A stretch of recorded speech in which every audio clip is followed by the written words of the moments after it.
Oh no, I left the list of items Mom gave me at home. Don't worry, I've memorized everything on the list. Thanks, Gogu. Can you remind me of the items one by one? Sure, I'll also help you calculate the total bill.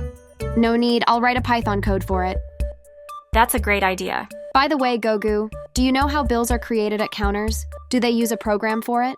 Yes, they use a whole set of programs called an application. Can I create an application too? Of course, but you need to learn programming in depth first. I'll give it my best shot. For now, let me start coding. Yes, sir.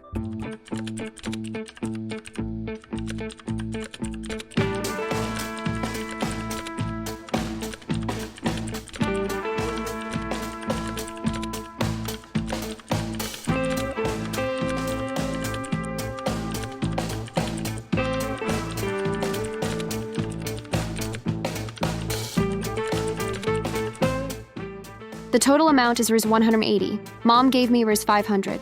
How much change should I get back? I'll code for that as well. Gogu, can I add new variables in the middle of the program? Yes, Python allows dynamic variable declaration, but it's always good to confirm with your teacher. I'll check with my teacher.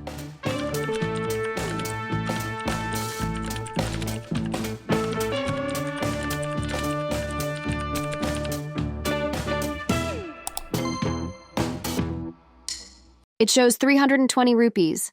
Let's check at the counter if my code is correct. I have to pay 180 rupees. You have to pay 180 rupees. Wow, my code is correct.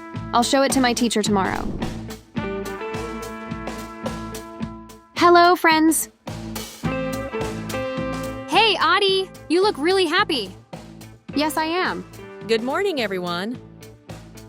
Good morning, morning, teacher. Teacher, I want to show you something. Yes, sure, Aadi.